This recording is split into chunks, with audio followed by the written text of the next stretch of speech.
Hola, ¿qué tal? Qué gusto, ¿cómo están? Yo soy María Scherer y esta es la última entrevista que vamos a hacer antes del proceso electoral que se va a celebrar este domingo próximo, 6 de junio, y vamos a platicar previo a este proceso con José Luis Vargas. Él es magistrado presidente de la Sala Superior del Tribunal Electoral. Magistrado, muchísimas gracias por platicar conmigo para Hola Latinos. María, un gusto. Gracias por la entrevista. Al contrario. Magistrado, la elección que se va a celebrar este fin de semana se ve complicada. Está muy polarizada, es incierta, ¿no? Cada vez más, conforme han avanzado las semanas, cada vez más cerrada.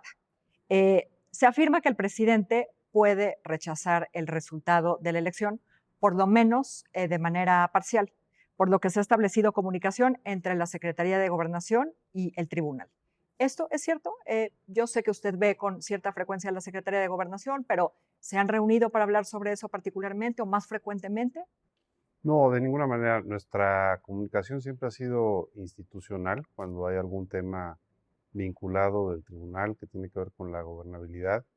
Ese tema en particular no me lo han planteado y además yo te diría, María, sería absurdo que me lo plantearan porque más allá de la opinión o el punto de vista de cualquier persona, incluyendo el presidente de la República, es el Tribunal Electoral quien tiene la última determinación en torno a las validez de las elecciones y eso se determina aquí y se determina por las señoras y los señores magistrados que integramos este pleno.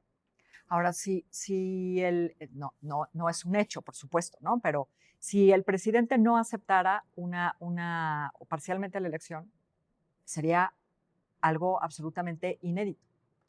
Pues sería inédito políticamente, pero yo sí creo que jurídicamente están los cauces institucionales que pues nos corresponde, insisto, aquí en última instancia determinar y donde pues hay que recordar también, María, el presidente de la República es un presidente que fue, digamos, validado su elección aquí en este tribunal.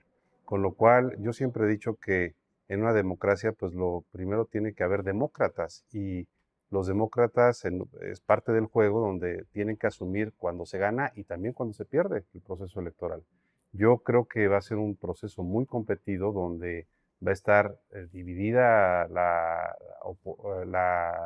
preferencia, pero pues hay que aceptar en aquellos casos que es nítido que uno no ganó y aquellos donde se preste a posibles irregularidades, pues para eso están los tribunales, para analizar específicamente qué sucedió, cuáles son los elementos de prueba que se tienen en torno a una posible anulación del proceso y determinar eso en última instancia, pero insisto, tiene que ser a partir de un expediente concreto y de pruebas fehacientes, no a partir de presiones políticas. Magistrado, se prevé también que esta va a ser una elección altamente judicializada, insisto, por incierta y porque Morena, no hablaré de los otros, pero también tienen lo suyo. Morena es un actor altamente litigioso, ¿no? Por Sí. decirlo de alguna manera. ¿Tienen ustedes en el tribunal alguna cifra estimada de qué tan impugnada puede ser? Sí, tenemos un estudio estadístico que nos ha arrojado que el número de impugnaciones que conocerían tanto nuestras salas regionales como las que suben a sala superior rondaría entre los 25,000 y 32,000 asuntos, dependiendo más o menos litigiosidad. Al momento llevamos del orden de 6,000 asuntos de septiembre ahora vinculados con el proceso electoral. Pero claro, posterior a la jornada electoral viene la etapa más compleja y donde más carga de trabajo tendremos el Tribunal Electoral y las salas regionales. Y en comparación con otros procesos. Pues depende, porque por ejemplo, en el 2018 que se esperaba un proceso muy litigioso, se esperaban del orden de 50,000 juicios, acabaron siendo menos de 20,000 porque pues fue tanta la diferencia de Morena respecto a los otros partidos que pues prácticamente hacía ocioso presentar juicios, ¿no? Por validez de la elección. Y claro, en el proceso electoral pues hay una serie de pugnas que también nos corresponde a nosotros desahogar, ¿no? Que no necesariamente ponen en riesgo la validez de las elecciones, ¿no? Pero como se está planteando así el proceso más judicializado en la historia del país, no necesariamente. Es que yo diría que tenemos que ver, pues, los resultados. Cada que dicen esto que es el más complejo de la historia, la verdad es que yo no comparto esa opinión. Todo proceso es complejo por sí mismo. Ujú. Lo único cierto es que hoy, pues, las condiciones, del número de votantes, cerca de 92 millones de votantes que pueden ser potenciales votantes, más las condiciones de la pandemia, pues, hacen un proceso más complejo. Eso sí, pero insisto, yo creo, María, que a lo que tenemos que estar tranquilos es que México está el tribunal por cumplir 25 años de vida en un par de meses, y que esos 25 años de vida, tanto del INE o del IFE-INE como del tribunal, pues hemos garantizado estabilidad democrática a partir de que los ciudadanos respetan que el proceso para calificar las elecciones pues es válido, es legítimo, y creo que si los ciudadanos lo están respetando y lo han respetado, pues creo que los actores políticos tendrían que hacer lo mismo, es decir, respetar que hay un árbitro y que el árbitro es el que determina pues al final a quién le corresponde la victoria, y creo que eso tendría que ser lo sensato, digamos. Pues es lo que debería ser, pero no Claro. siempre sucede, magistrado. Y creo que eh, esta judicialización del proceso preocupa porque existe la percepción que creo que entre todos los actores de que se puede ganar en el tribunal lo que no se gana en las urnas, porque ha sucedido, ¿no? Sucedió en Monterrey, sucedió en Guadalupe, sucedió en Puebla en 2018 y hay más ejemplos. Usted mencionó algo hace poco, pero hay la percepción de que pueden plasmarse arreglos políticos en las sentencias del tribunal. A ver, yo insisto, las sentencias que al menos yo como juez emito estaban basadas en el expediente, y por supuesto que cuando uno se lo transmite a los miembros del Pleno, pues algunos están de acuerdo con ese sentido y otros no. Al final somos 7 y en un órgano colegiado, cuando se habla de que nos presionan, cualquier tipo de calificativo, digo, a uno lo puedo creer, pero a 7 que venimos digamos, de mundos muy distintos, que nos creemos nuestras funciones de juez constitucional, pues creo que eso es más difícil. Y entonces, por eso yo digo, hay veces que hay casos que no son nítidos, que están en la frontera, y que generalmente esos casos son los que se prestan pues a precisiones subjetivas válidas, pero al final de cuentas, pues, insisto, gana aquí la razón jurídica quien obtiene la mayoría. Y creo que esa es la parte rica a veces incluso de nuestras resoluciones y de nuestros debates. Seguro usted lo ha escuchado, pero se especula que va a haber forma de hacer, digamos, compensaciones entre gubernaturas y distritos si Morena no tiene la mayoría que piensa, etcétera. Yo sé que son especulaciones, pero Ujú. son cosas que ahí están. Es que, insisto, son juicios muy distintos, por ejemplo, los que tienen que ver con la Cámara de Diputados, que afortunadamente y a partir de un acuerdo que recientemente le validamos al INE, que tiene que ver precisamente con lo de sobre y subrepresentación, Ujú. pues es una fórmula prácticamente aritmética, el voto del ciudadano, cómo se traduce en escaños, es decir, el margen de interpretación es realmente poco. Y distinto es lo que tiene que ver, por ejemplo, con las alcaldías y las presidencias municipales, que pues ahí sí es un tema no solo de quién obtiene más votos, sino muchas veces incluso de temas, por ejemplo, de paridad, cómo se integran los municipios, desde el presidente municipal y regidores, síndicos, etcétera. Y entonces no son problemas más complejos insisto, que decir aquí vamos a compensar, es decir, no funciona así por lo complejo que es el procedimiento jurídico para poder impugnar cosas muy específicas que están previstas en la ley. De tal suerte, ¿qué quiero decir? No es tan fácil tomar decisiones estrictamente políticas en un órgano terriblemente técnico como es el No es tan Tribunal fácil, Electoral. pero no es imposible. A ver, es lo que le digo, hay veces que hay fronteras en decisiones que tienen que ver con el criterio del juzgador, eh, y que, bueno, pues eso pone en el ambiente ciertas cuestiones. Le pongo un ejemplo, el caso del señor Félix Salgado, ¿no? Ujú. Era un caso estrictamente, desde mi punto de vista, de registro, si cumplía o no cumplía con las características o los requisitos para obtener el registro, si había o no cumplido un tema técnico como es entregar un informe. Y es evidente que en ese caso existió un tema en el ambiente político, eso es evidente, ¿no? Eh, Eso uno lo puede llevar a interpretar de una manera, si sí cumplió o no cumplió, o de otra manera, ¿no? Pero es un tema técnico y yo, al menos como juzgador, siempre he tratado de separarme de ese ánimo, porque creo que lo que nos corresponde es aplicar derecho y no tomar decisiones políticas. Ya que menciona el caso Salgado, magistrado, durante su presidencia usted ha votado más de una vez en solitario y ha tenido varias votaciones de minoría, perdón. Es poco común, ¿correcto? Pues mire, yo le recordaría que, por ejemplo, cuando la magistrada Otalora presidía, en muchas ocasiones ella se quedó en minoría.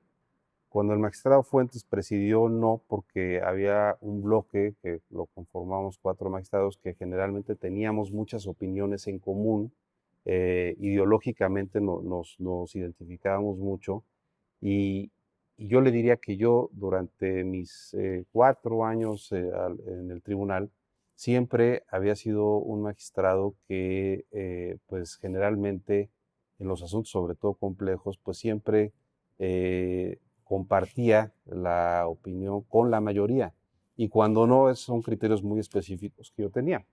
Ahora esto cambia, las integraciones se mutan, o sea, y es entendible, pero insisto, lo que uno tiene que responsablemente hacer es cuidar su voto y sus criterios.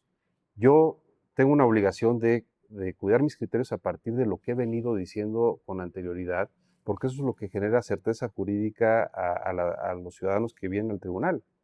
Y eso es lo que a mí me importa. Primero, aplicar la ley. Segunda, ser congruente con mis criterios. Y tercera, por supuesto, también la parte ideológica en la cual pues yo creo si un asunto tiene o no tiene los méritos para sacarlo de una determinada manera.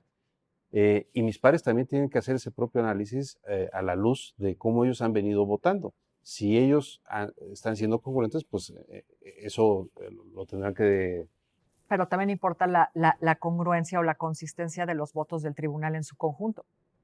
Claro, y eso es lo que a veces llama la atención. Insisto que en un caso, por ejemplo, como el de Félix Salgado, sea un asunto en el cual se tomó esa decisión, tanto para esta persona como para el candidato de Michoacán, y la Y no siguiente para San semana Luis. habían cambiado el criterio. Eso a mí me llama la atención. Yo no compartiría esa forma de tomar las decisiones judiciales porque yo creo que uno puede cambiar de criterio jurisdiccional, pero lo tiene que motivar.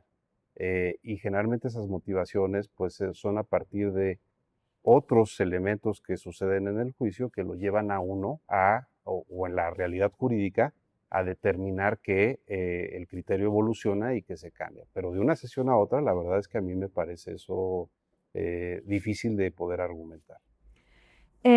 Magistrado, usted tiene una larga carrera electoral. ¿Cómo se explica, ¿no? En función de estas votaciones minoritarias, eso que de alguna manera haya usted perdido el liderazgo dentro del tribunal? En otras entrevistas que he escuchado de usted, habla de la lucha por el poder que hay dentro del tribunal y de su integración misma. Pero yo quiero saber si usted cree que tiene alguna responsabilidad en esto. Claro que tengo y por supuesto que he cometido errores, María. Eh, pero yo le diría una cosa, mi presidencia lleva 6 meses apenas.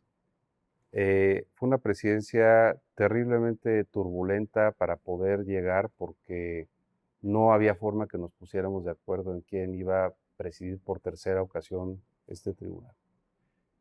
Al mismo tiempo, yo tengo una convicción y un mandato como presidente de tomar decisiones que implican pues muchos cambios al interior del tribunal, que implica acabar con una serie de vicios que el tribunal venía sufriendo, de prácticas que han sido públicas y notorias, como la contratación masiva de parientes, de familias, de uso de recursos, pues la verdad no del todo bien manejado. Y creo que hoy estamos viviendo un momento del país que nos exige transformar las instituciones, inclusive las que hemos sido más renuentes a ese cambio, como es el Poder Judicial. Ha sido incluso la lógica y el discurso del ministro presidente Arturo Saldívar.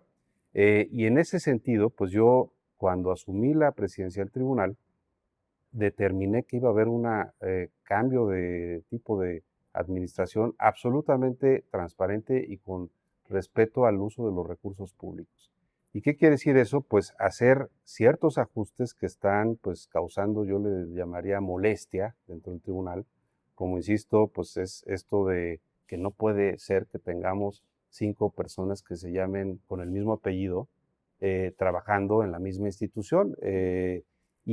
Pues eso, insisto, en el Poder Judicial, que es un poder muy anquilosado a los cambios, pues esto está causando molestia y pues no me importa que cause molestia, porque el tiempo que yo tenga la presidencia del tribunal, lo que creo que me corresponde es cambiar una dinámica de trabajo interno, y también sé que eso pues a lo mejor me está generando una factura a nivel pues del ambiente entre los magistrados. Pero insisto, hay unos que han celebrado esa política y hay otros pues que evidentemente están molestos. Magistrado, en la UIF hay una denuncia penal en contra suya. Quiero preguntarle en qué va esa denuncia y a usted se le ha señalado por resolver asuntos electorales, digamos, pensando en esa denuncia. ¿Resolver a qué se refiere? A resolver asuntos por la presión, Ah, no, ok. por Mire, la existencia de a ver, esta denuncia. primero que nada, esa denuncia sí existió.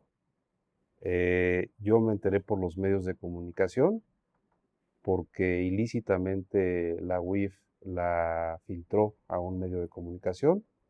En el momento que yo me enteré, me presenté en la fiscalía, aporté toda mi información vinculada con mi patrimonio y el de mi familia, el de mi esposa en particular, y el asunto está absolutamente solventado. Es decir, se han entregado de 2013 a la fecha todos los estados de cuenta, todos los títulos de propiedad.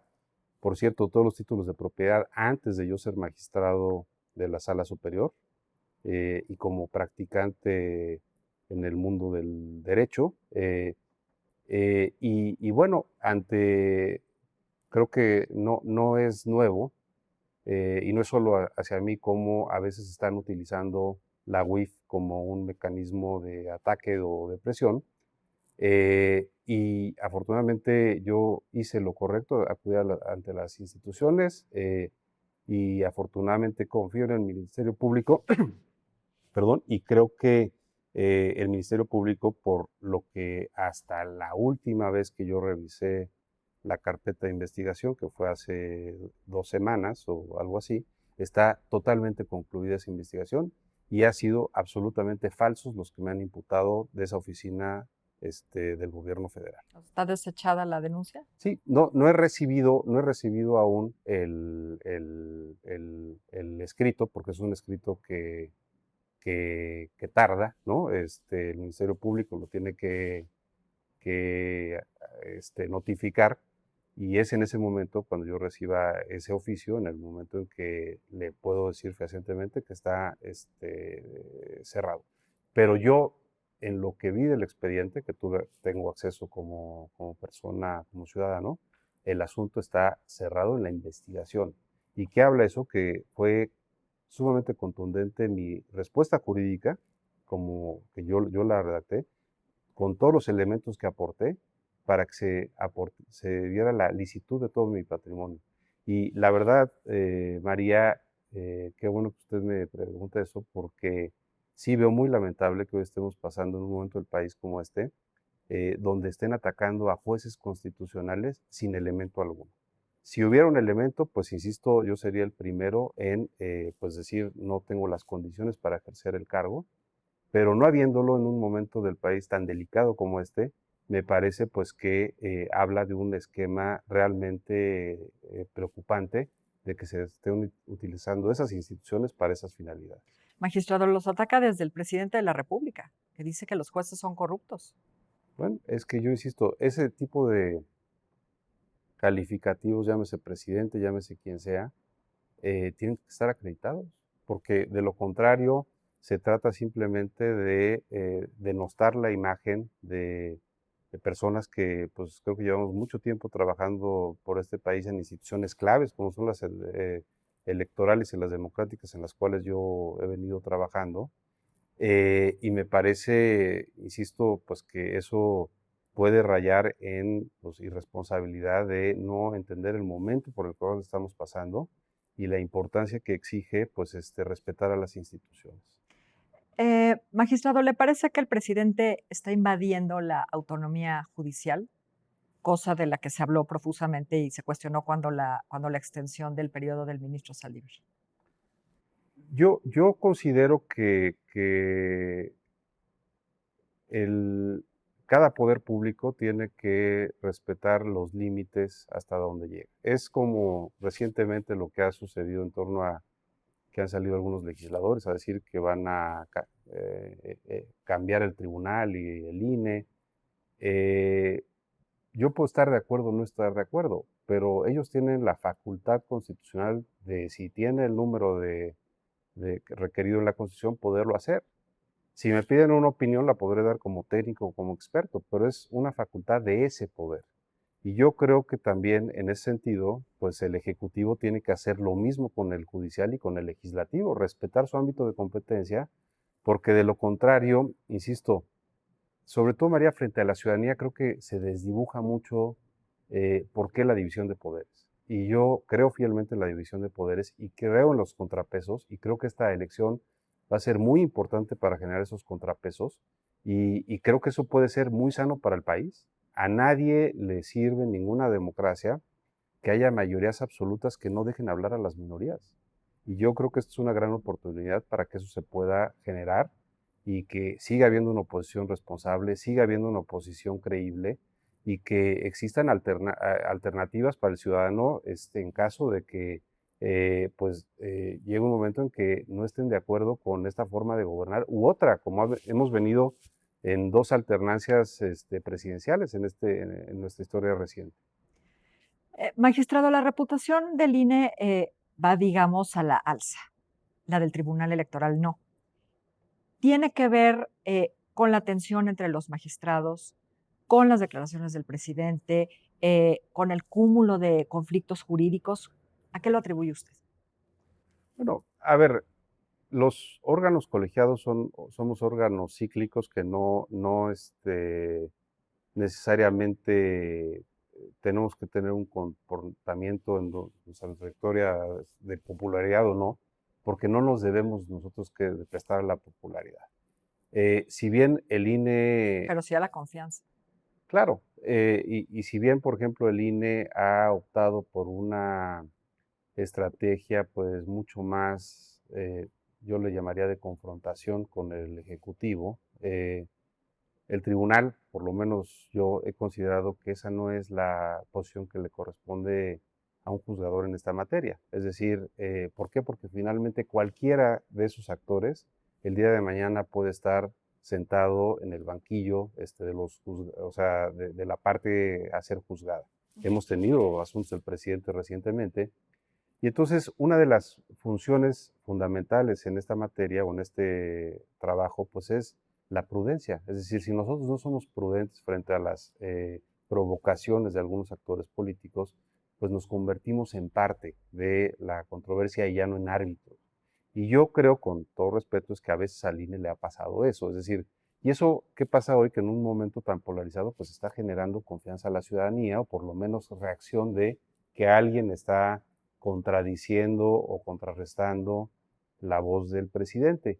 Yo creo, insisto, que nuestra función debe ser neutralidad. ¿Por qué? Porque eso es lo que va a permitir la legitimación en las decisiones de cara a la validez de los procesos electorales. Magistrado, le agradezco muchísimo que haya platicado Gracias. conmigo para Latinos. Gracias, Suerte Mari. en los meses que vienen, que se ven difíciles. Con mucho gusto. Muchas gracias. Gracias a ustedes. Yo aquí lo espero después de las elecciones. Que les vaya muy bien.